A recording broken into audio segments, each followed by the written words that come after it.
government accountable. These guys are not nation builders, they are nation wreckers. They don't understand how to build a nation from grassroots, starting from electing those who represent the people. They are very tribal. When you catch them, they begin to point tribes. Oh, is this person? Very useless individual. All of them, 250 million idiots, baboons and monkeys in every way imaginable. I am glad that people are speaking up, and we want more of you. As the South Africans have told you, invite your people, your friends. This is a very, very important convergence.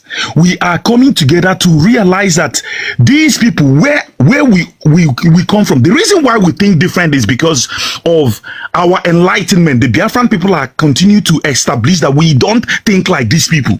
We don't. We understand that this is the culture, very dirty culture from West African bloc that make these people migrate to other people's space, don't understand what is humility. They don't understand what it means to integrate, to help your local community, integrate with your local community, and then solve the problems that you find in your local. No, they go there to exert themselves.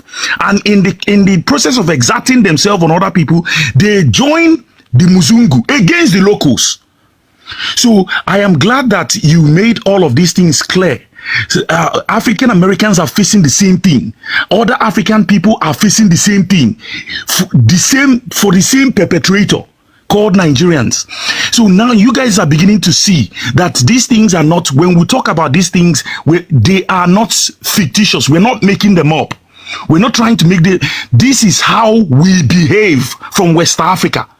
So when the Biafrans are saying this truth, because Biafrans will always want to demonstrate that we are different, that we're bringing a solution to change these people. We want to educate these Nigerians, and by extension their friends that think like them, to change these people, to change the way they behave.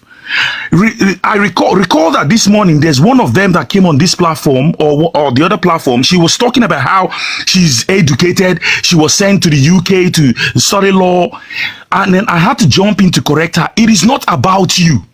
You guys always brag about what other societies have provided you, not what you gain from your own society where you're coming from. You guys don't understand what it means to build society. You don't talk about how your society can be developed, or you talk about how you buy cars, how you become a doctor, they don't understand it. They are not nation builders, because if they are nation builders, they will concentrate on talking about how they are going to help their society, how their government is raping them, how they are going to challenge their government, stand up to their government, hold their government account. No, but they don't do any of these things. All they talk about the individuals. Oh, I am successful. I am a doctor. I'm an engineer. I'm an IT specialist. I own a business. I own a house. This is all they talk about. They know the price of everything in the market and value of nothing. They don't understand how these cars are built. They don't understand how these perfumes are made. They don't understand any of these things from the first principles. They have no idea. So we will continue to raise the awareness of the rest of the world to understand who they are, to begin to engage, to embolden everybody to stand up to these people, to chase them back home. This idea that we are pushing now will enable them to go home and begin to do something about their conditions. We cannot have these people become international orphans, frustrating other people's society, other people's spaces, making life intolerable for other people, and creating chaos in everywhere they go to, and brag about it. So what we are doing is we are mustering the courage. We are mustering the necessary consensus to make sure that we hold these people, we stop them in their tracks, to get governments around the world to deport them, deport every single one of them. That is why they subscribe to all the warped idea of Pan-Africanism. They subscribe to any government that is into globalism, like the current government of the USA, that's in globalism, all this migration bullshit. They all subscribe to it. We want every government, that people should support governments that will deport people to go back where they are coming from and fix it. So this is the only way we can get these cockroaches international cockroaches and menace go home and fix where they are coming from. They think when we speak is because we hate them. No, we want you to go and fix your society. Nigerians, hold your ear. The reason why we speak to you the way we do is so that you can go home and fix your space and earn respect. You are being disrespected everywhere around the world because you don't know what it means. You don't understand what it means to have respect, self and collective respect. You don't understand it. You guys always, you brag about Germany, you brag about papers, you brag about products made in other countries, you brag about cars made in other countries. You don't understand that nobody have respect for you. You don't produce anything. You sell natural resources and then buy finished products from the same natural resources. How much lazy? How lazy can you be not to have a refinery to refine your own natural resources from the ground? So these guys think that we say these things because we hate it. We want you to fix your society. You are lazy. We are presenting to you the real definition of laziness. You are the one that is lazy. African Americans are in their places. They are not clamoring to go and live in your space. They are not queuing around the blocks begging for visa to go and live in your space. South Africans are living comfortably. Kenyans, every other person, they are living comfortably in their space. You are the only one running like headless chicken around the world, invading societies, creating and bragging about it. You are sometimes when we catch you, you begin to talk about patriotism. You have to protect Nigerians' image on the internet because you're patriotic. Patriotic about what? Can somebody tell me what they are patriotic about? Of a failing country, a country that is run into the gutter, a country that has nothing. None of them can come here to mention one benefit of being a Nigerian. Yet they run to every other places. Not that they go there to integrate, they go there to insult people. They insult you to stupor. Sometimes you'll be thinking that you're wearing back of your clothes. They insult you to the point that you begin to check yourself. There is nothing wrong with you. Those of you listening from other countries, there's nothing wrong with you. They are intellectually retarded Nigerians. These people have mental problem. They have very grave mental problem. They must learn to return to their countries and fight for their society. Rise up like men. These cowards that wear tight trousers and big shoe. They wear big shoe and tight trousers. They must go home and fight their government. Very hopeless and cowardly group of people. 200 million idiots. Sometimes I struggle to find words to define them. So I am glad again that we are mustering the courage. We are emboldening people across board to stand up to these cockroaches, to stem them, to make sure we stop them in their tracks and deport every single one of them. Make sure we start with the government that supports deportation of Nigerians across board so that they can go and begin to chase the politicians that make life intolerable for them. The ones they voted into power, they must hold them accountable. So that is our message today. Thank you once again, Amara. We appreciate your boldness, your ability to come here to share the plight of African Americans. Please, we will continue. Please make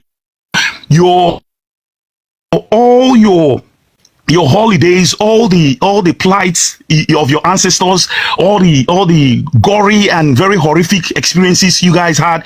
Please, we will support you. We continue to support you. South Africans support you. The Biafrans support you. We will continue to celebrate whatever holidays or whatever important dates you guys have. We will continue to support you. Be on your side. We are allies. We will continue to be on your side because we stand for the truth. We are interested in the truth. We want African continent to rise, but it cannot rise when cockroaches leave their space and go and become menaces in other people's space. The cockroaches are Nigerians, so we are checkmating them.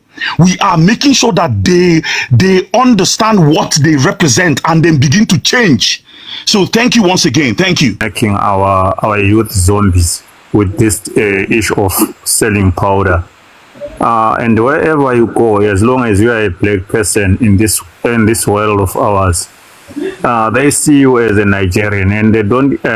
These other Mzungus, they don't realize the difference between between South African, Nigerian, or Zimbabwean, or what. Once you are into their space, they confuse you of a Nigerian, and because of their acts, it makes life hard for some of us. You understand? Because you cannot paint all the people with one brush. But these guys, wherever they go, they are bully. That's one good thing about them. You try to talk to them in an understanding way. That's a bad trait, my brother. Being a bully cannot be good.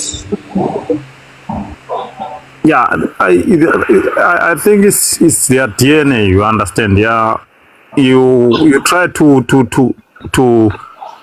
reason with them. They will demean you. Understand? That they are good in belittling other individuals. That's what they are good in. And whilst if ever you look into the state of their country, it's a mess. You understand? How can such a population be relying on rice, and when they go around claiming that they are the giant of Africa? I always ask them, why always you, when you are talking, you are competing with South Africa? What is it that you're having that South Africa doesn't have, besides being the traffickers of powder and the traffickers of human trafficking? They don't have answers on such questions.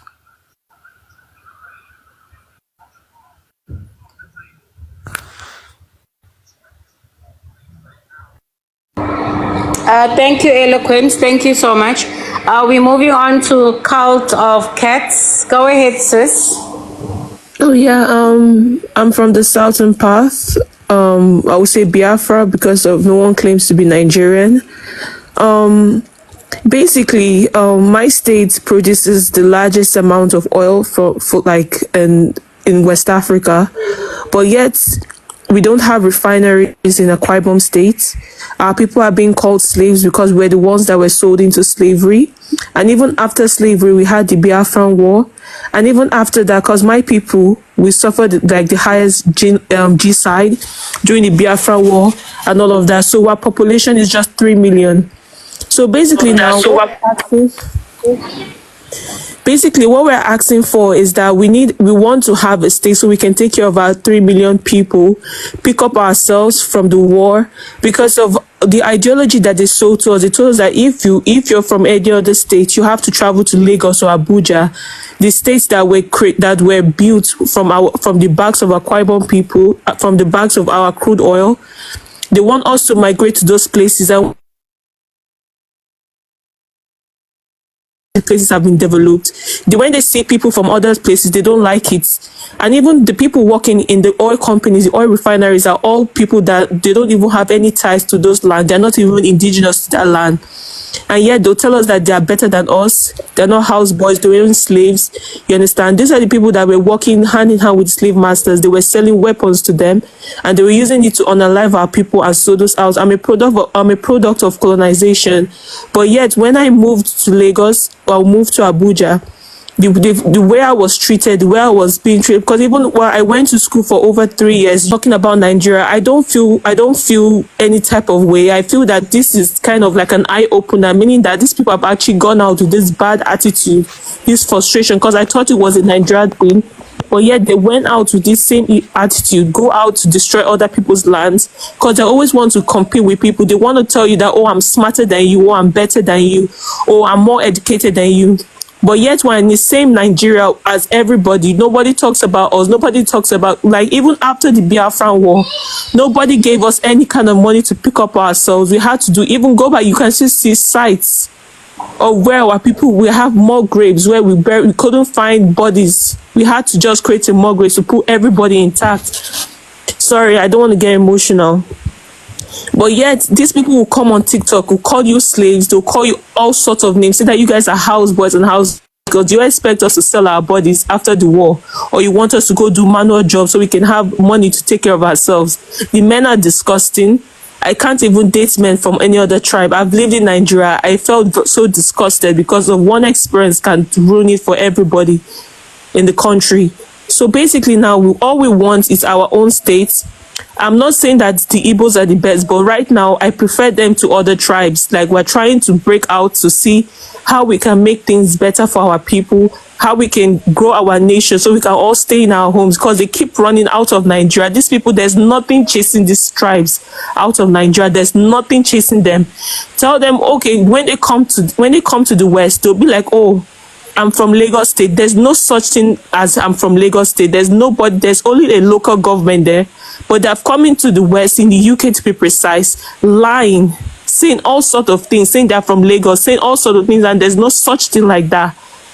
So they've come out of the country, come and put a certain narrative. They've made themselves the face of Nigeria in all of that, and they're making everybody, they're staining everybody, they've stained everybody the bad attitude.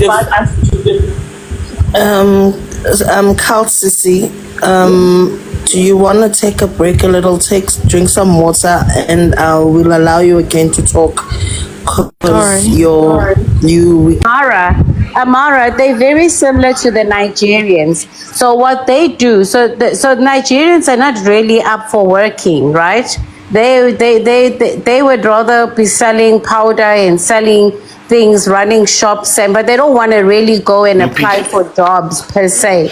So, but what you'll find is that the Zimbabweans will come into your country, get a job as a waitress or whatever, and then they will kick out the Americans and they will bring more of their Zimbabwean brothers and sisters. That's exactly what they're doing here in this country, in South Africa. So we just wanted to create that awareness for Americans as well, because they're probably doing it in America. It's just that you guys haven't figured it out yet. They are just as evil as Nigerians, just as evil. They just got a different form of it. Okay, I didn't know, but now I know. I'm just trying to learn who's on our thought process and who has a toxic thought process. So you'll That's find, what I'm trying to figure out. Like, I'm trying to figure out who's safe and who I should be keeping my eye on. okay, so the Zimbabweans are no-go. You'll find that there's the Lesotho guys. If you come across Namibians, Zambians, the guys from Botswana, those people are cool people in my books. Maybe there's others as well, but as far as I know, that the Lesotho guys, the Botswana guys, the Namibian guys, the Zambian guys, some Kenyans, I think Kenyans have always been our people for the longest time. It's just that there are some of them that are doing nonsense here, but they're not a bad people at all. I don't think they are. Not like you cannot compare them to your Nigerians and your Zimbabweans. Let's give our brother Maboso an opportunity to speak, guys. How are you, brother? No, I'm good, Patriot, and greetings to everyone on the panel. Greetings. Can you hear me?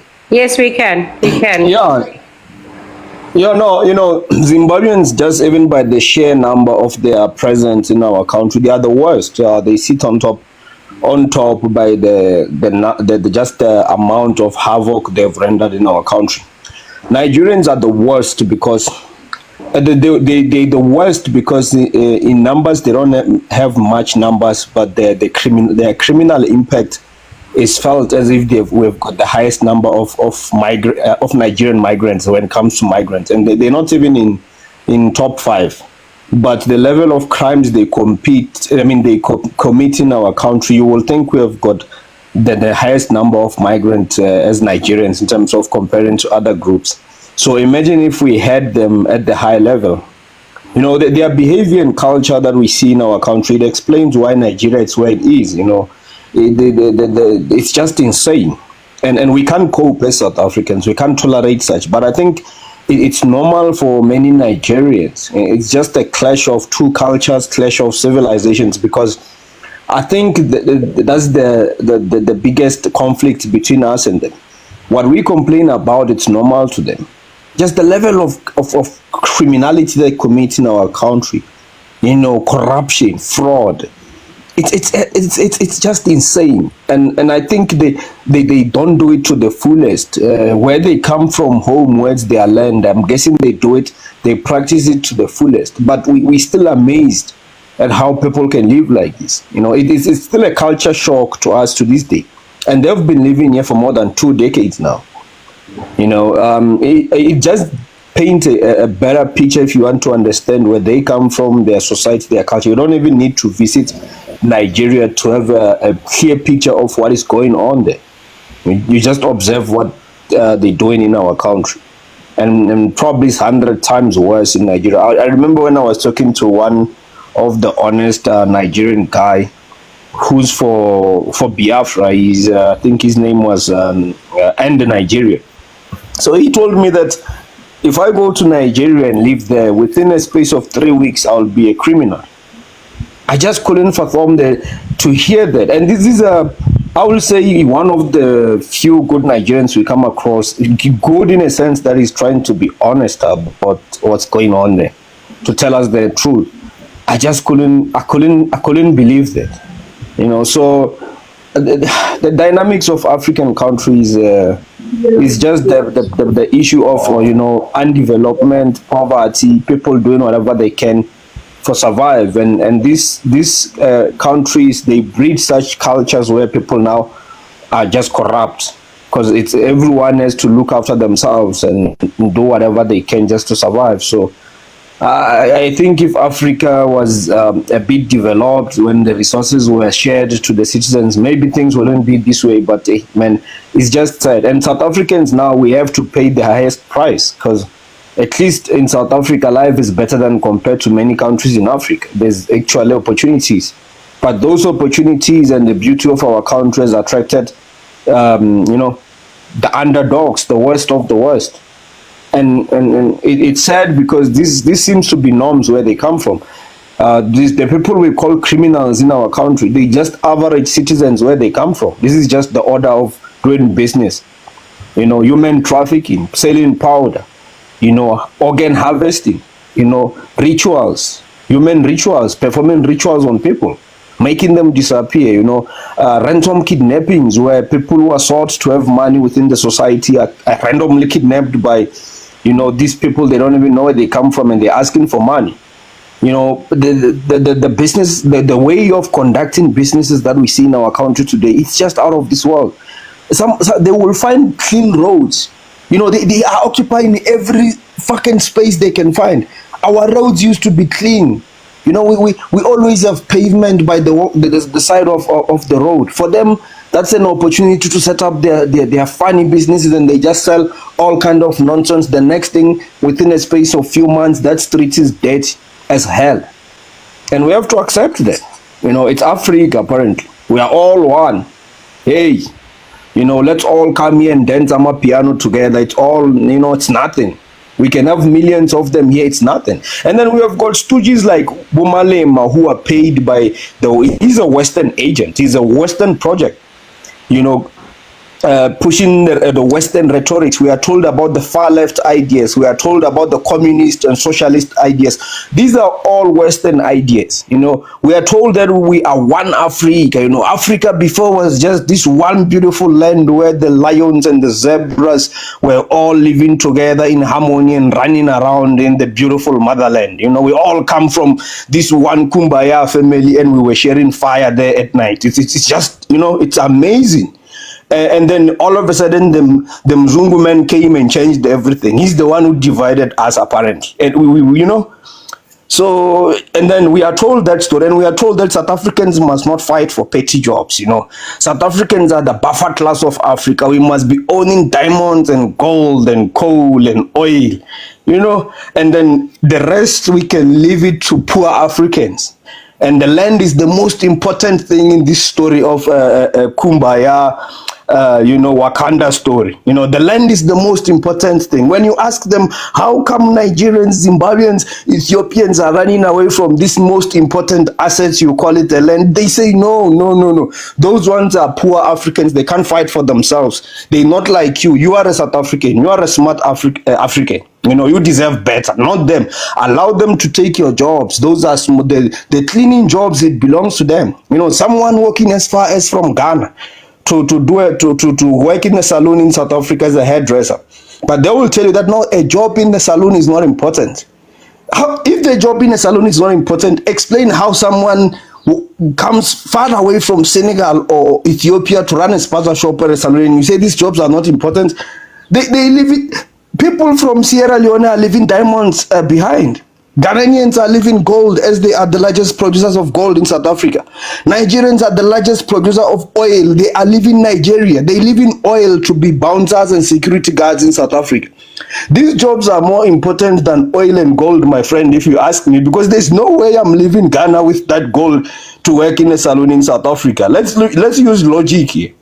We are being fed lies as South Africans, and it's time we wake up. What I like about that skinny guy who's losing weight every month, and we don't know what's eating him anyway. I don't think we should care. But I think his days are numbers. But before he's gonna leave this beautiful country or planet, he's gonna come out. The truth is going to be exposed. For many years, I maintained my position with him. I said Julius Malema is a Western project. The West, they fund the far right and they fund the far left. They all funded by the West. No one will hold those kind of views if they're not funded by the Western regime. So he has been the Western project for far too long now, and he has achieved what he wanted to achieve to fool his 9% of voters. But I'll pack it there, my beautiful South Africans and my host. I'll pack it there for now. Thank you so much. Oh, good say. Oh, good President Maboso.